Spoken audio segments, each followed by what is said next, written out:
Hello, Shocker Nation, and welcome to the May 2022 episode of Forward Together podcast. Today, we're celebrating the Hispanic community and culture in Wichita. My guests today are members of the Wichita State faculty and specialize in researching LatinX culture in Wichita, the United States, and the world. First, I'd like to welcome Dr. Enrique Navarro, Associate Professor of Spanish. Enrique has led several projects to learn more and elevate awareness of Wichita's Hispanic population, particularly on the North End. Hola, Enrique. Hola, Rick. It's great to see you, and always good to have the opportunity to talk to you more about what you're doing and your research and your classroom and just what's going on here at Wichita State. I want to first start by talking about your work on the SOMAS Wichita, a website you and another faculty member, Dr. Jay Price, started a couple of years ago. Talk to me about what spurred your interest in that project and how that all got started. Well, the project started in 2019. That was before Wichita celebrated its 150th anniversary. And of course, media paid more attention to the history of the city of Wichita, and a lot of books came out. And we realized that the minority were not represented in those books. At times there were like footnotes, and we thought that maybe it was needed to document the history of the Latino population in Wichita. There was some work previously done. For example, WSU alumni Caroline Benitez, she did some research about one of the neighborhoods, El Guarache, and there is information that is available, special collections, WSU libraries. And Jay had already worked in other projects. He had to go through one book about African Americans in Wichita, another one about the Lebanese population in the city, but somehow this was a piece that was missing. We were really fortunate to get funding from both the University WSU and Humanities Kansas. At the beginning, the project was a physical exhibit. It was a pop-up exhibit, but with COVID, it became a digital exhibit, a website, and basically the idea that we had for this project was to create a platform so that rather than really doing research about the community or working with the community and considering the community as an object of our research or the subject of our research, this was really a project for the community and done with the community. And basically we had this platform, and the idea it was to give an opportunity for the Latino and Hispanic community in the city to tell their stories. And basically what we did was to reach out to them, ask them to provide us with family pictures and with the stories. And the community was always involved in this project. There was one member, Anita Mendoza, that was basically the voice of the community. So when we did any kind of selection of pictures, when we did the captions for the pictures, she was there, and that way this really became a community-based research project.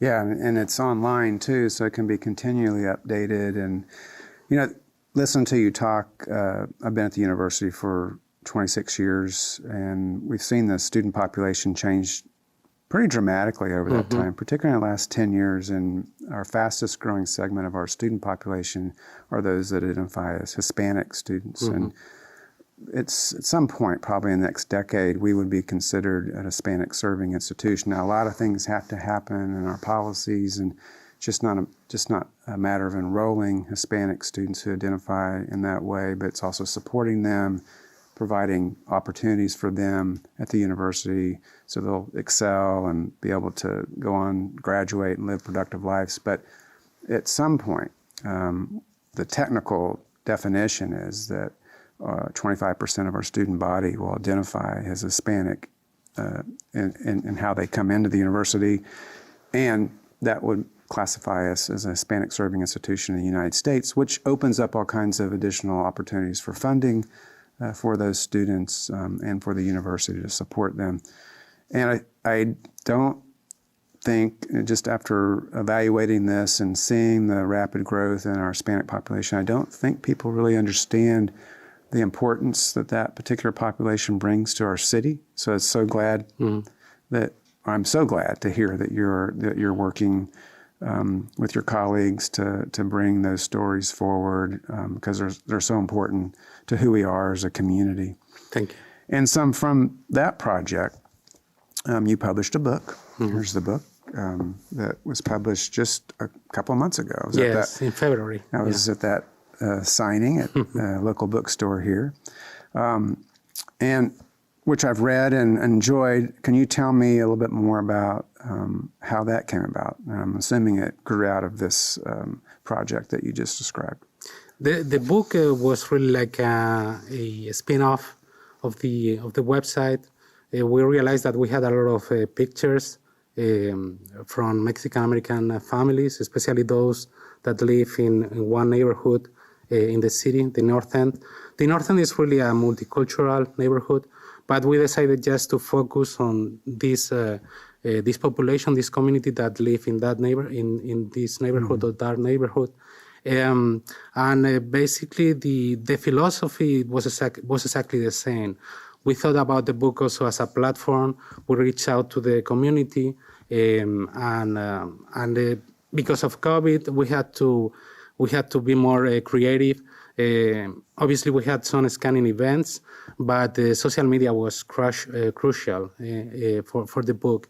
And one of the members, one of the co-authors of the book, Anita Mendoza, she's a founding member of the North End Wichita Historical Society, and they set up a page on Facebook. They had over 1,000 members, and that this Facebook page gave families the opportunity to share some pictures, also to identify people in all photographs. They gave us a lot of information about when probably a photograph was taken, what was going on at the time. So social media was crucial for this book, and it had the same philosophy of creating a platform for the community to tell their story. So what's been the response to this book and just the showcasing of the stories that are associated with our city? Yeah, it has been impressive. I mean, I remember that we did a public presentation of the book in the neighborhood in the North End. It was really emotional because we had high school friends that met there after 15, 20 years. A lot of memories that they shared with us, and they were so grateful. And there is at the end of the book there is a text that explains how Mexican Americans, and that is something that you can apply to Hispanics as well. Mexican Americans, they don't brag about themselves. Mm-hmm. At times they don't recognize their merits. And somehow, if you connect that with the history of this population that has been discriminated until the 1960s and to a certain extent still today, I feel that the book was something that as a community they needed because there was a sort of sense of recognition. And somehow they felt that someone that came from outside the community was telling them that their stories and their history matters, that their contributions to the city of Wichita matters. And I think that for that reason, that the first meeting, that public presentation with the community was so emotional. And for me, that is something that I think that I will never forget. Yeah, it's good to hear those stories and the impact that you've made. So what do you have planned to expand this further? Well, what we have done so far is just to focus on one of the Latino subgroups, that is the Mexican Americans. Obviously, we can do the same with, for example, Central Americans with communities that come from the Caribbean here in the city of Wichita or somewhere else in Kansas. So there is a lot of things that we can do based on the experience that we have gained with these two projects. Yeah. So tell me, where do you see the fastest growth or the increased number of individuals populating? You mentioned Mexican American, Central American, South Americans. Do you see any kind of pattern of individuals coming to this part of the country and settling here in Wichita? In your research, have you noticed anything? Well, basically, the majority of the Hispanic population that we have here in town and in Kansas, they are of Mexican descent. But starting in the 1980s, what we have seen is a growth in the number of people that come from Central America. And for example, if you take into account the Hurricane Maria, with Hurricane Maria, we saw an increase of students that came from Puerto Rico. So at times, it is really a geopolitical thing that depending on what happens in Latin America, you are going to see an increase in one of those populations or the other. Well, this is great. Thank you so much for being here today and talking about your book and the work that you're doing and for Wichita and for Wichita State University as well. It's very interesting. I look forward to hearing more about it as time goes on. So thank you again for being here. Thank you. My next guest is Dr. Rocio de Aguila, Wichita State's graduate coordinator and associate professor of Spanish. Chio, as I like to call her, and she likes for people to call her Chio. As you can see in front of me, the spread has a particular interest in studying Latin American food, culture, and celebrations. And she recently published a book called Food Studies in Latin American Literature, Perspectives on the Gastro Narrative. Now, if you're listening through an audio platform, be sure to log on to Wichita State's YouTube channel so you can see this delicious food presentation. But if you can't do that, we're going to make sure you have a fantastic audio experience. Chio, it's so good for you to be here today to talk about your interest in food and culture. Here's the book that you recently published. Tell us a little bit more about it and how you got to this point of publishing this book. Thank you, Rick, and thank you for inviting me.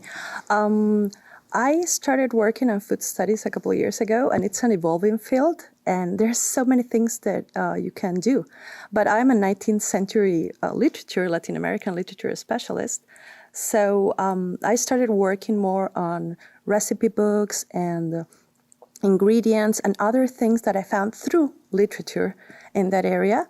And at the moment we decided we have to make this book because there's not a lot written about it. So I collaborated with Vanessa Miseres, a colleague of mine from Notre Dame, and we created a list of possible collaborators. And 3 years later, there is this book. We have chapters on barbecue and how important it is in Latin America. We have a whole chapter about food representation in the case of potato, for example, because it's such an important ingredient for everyone, but also it's depicted in different ways, for example, in films and in media. So we have that. We have a lot of 19th century travelers, immigrants, for example, as well.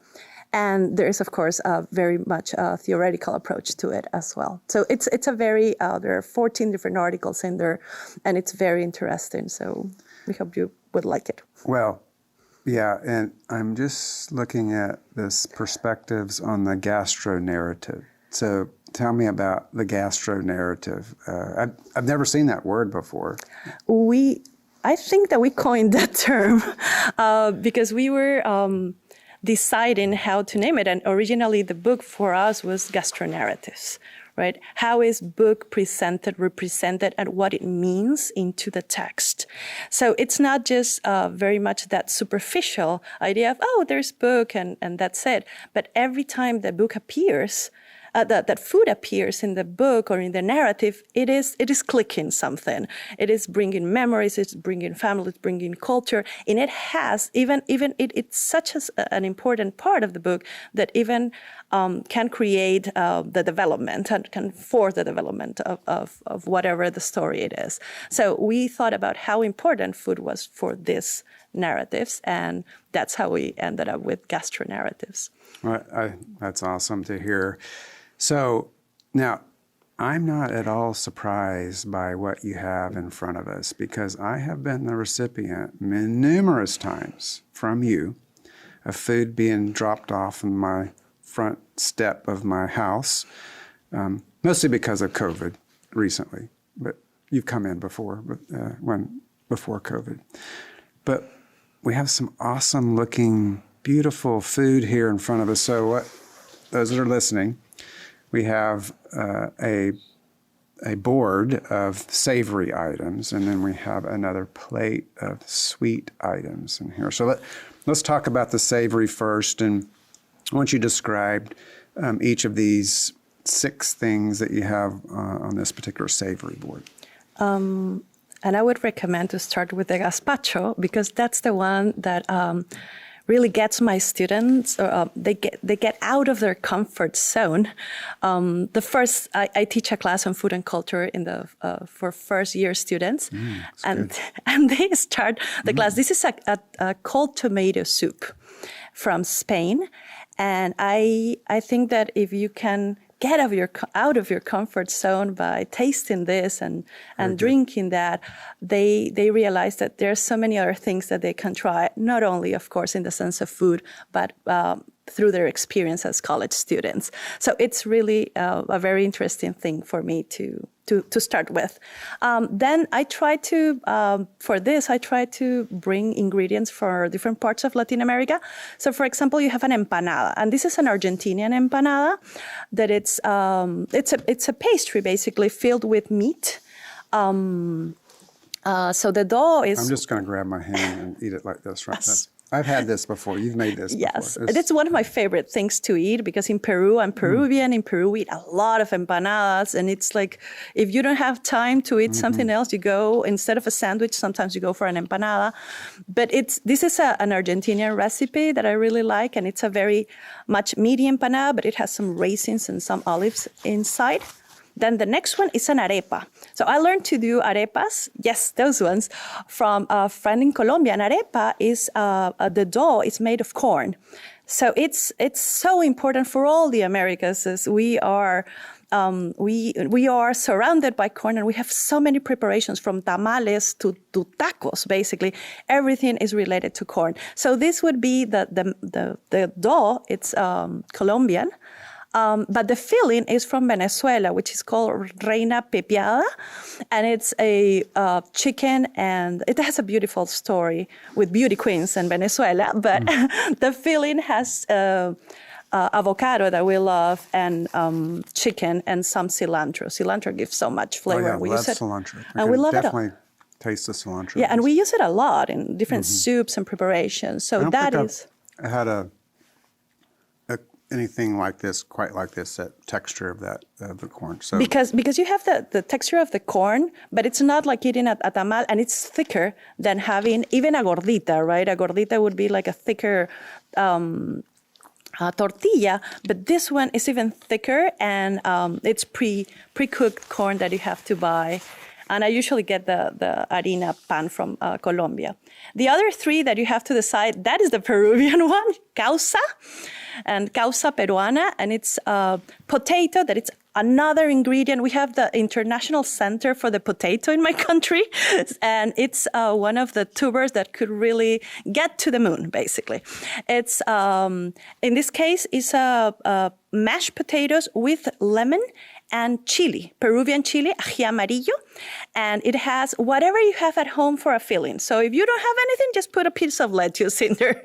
But if you have, in this case, I had some tuna with mayo and avocado, and it has a beautiful shrimp on top because I had the shrimps at home.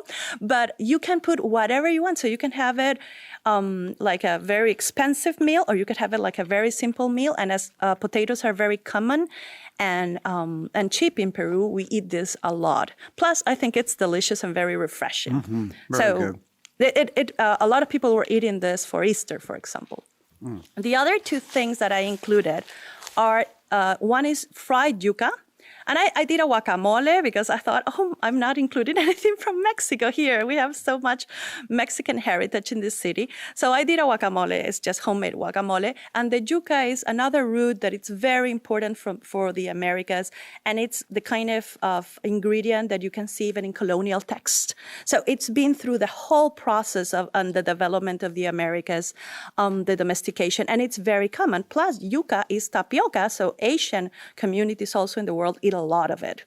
So it's a very, very common one, and we love it. It's very starchy, very good for your stomach as well. Well, it has the consistency of a potato, just like it is. Yeah. It is like a thicker, starchy potato, basically. And finally, you have a plantain, because, we eat lots of plantains. We love them. And that one, because I wanted to represent also Puerto Rico. So it's a fried plantain, a patacón, and it has mayo ketchup, which is very much, it's a mix of ketchup and mayonnaise that it's very traditional of Puerto Rico. So I thought I was just going to put some sauce. I really like this one. It's very good. It's very good. And when it's recently fried and you fry it and you mash it, and then you press it and then you refry it, it's really good. So that's the display of savory I had. And I wanted to represent all the ingredients, yucca, potato, plantains, corn, that are very important, I think, for the Americas. Yeah, well, those are all very delicious. I really like plantain bananas. Those are good in any way I've ever eaten them. Oh, there are recipes sometimes in, I was working in a project in Ecuador, and the empanada, the dough, was made of plantain and filled with cheese. Oh, so yeah, there's so many, the ways in soups and appetizers, dinners, and you can have it ripe or you can have it green, and it gives you endless possibilities. It's really a beautiful plant. So we've tried these 6 items here. How would you integrate that into any of your classrooms? I know that you've made food in your classes, and you tried to make sure students understand some of the origins. And with a group of 30 students, or do they make some of the food too? Or I try to bring some, especially at the beginning. I have 2 guests, for example. One is from Spain, and we do the gazpacho there. And really, it's something very important, especially at the beginning of the semester. But I also bring someone from Honduras, and some students are really like, we had no idea that we had so many people from Central America in Wichita. So, and we bring something made of corn. In that case, usually I bring pupusas, that it's a very common thing to have in Wichita, I think, after, let's say, Mexican food, and they really enjoy that. But sometimes I ask them, hey, just let me know what you want to do. And for extra credit, for example, I give them some ingredients. So I give them tapioca flour, I give them corn flour, and they use their imagination. Sometimes we work with rice paper, and it's amazing the kind of things that they do. And things that they can do even in the dorms. So it's simple things that they can do. But there's a moment during the semester that they do a presentation about an ingredient, and they work in groups to do that. And they're not forced to bring something for the rest. But if they want, it's like brownie points, and literally brownie points. So they can just bring something.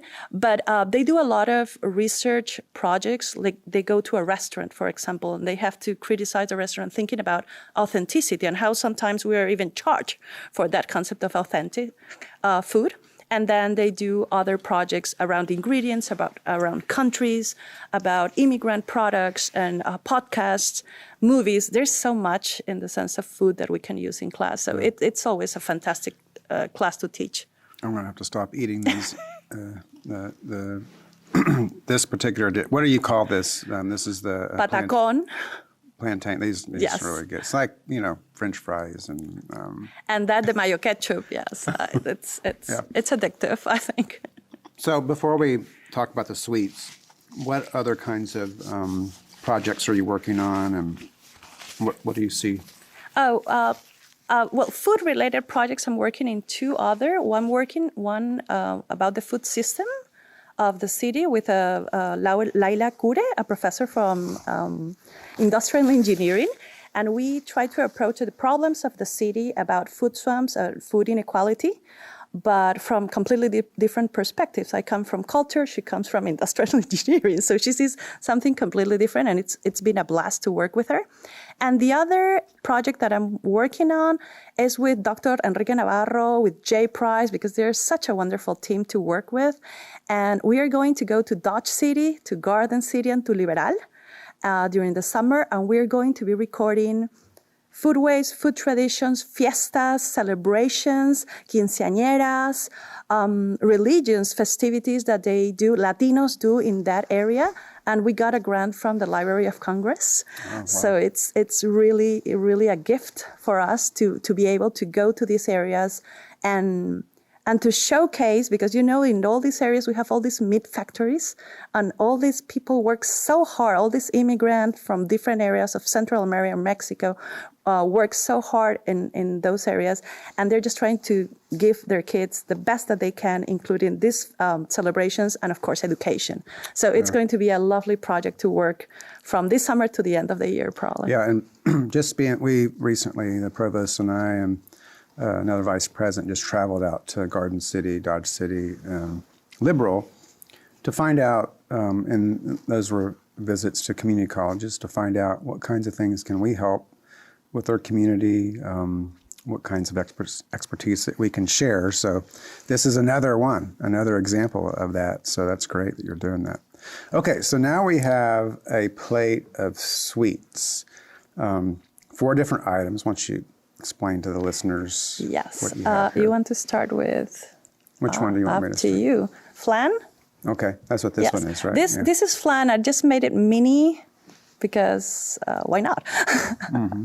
Flan is one of those things that we eat I think it's a custard. Yeah. So we eat it everywhere, but every country adds a variation. So Puerto Rico will add sometimes cheese, coconut in different parts of South America.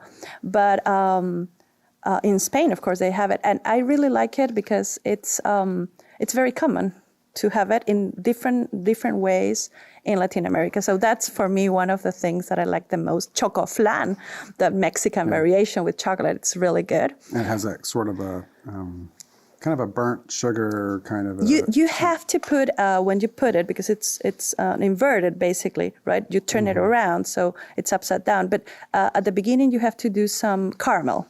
And in Mexico, sometimes they put cajeta, which is this caramel, goat milk caramel.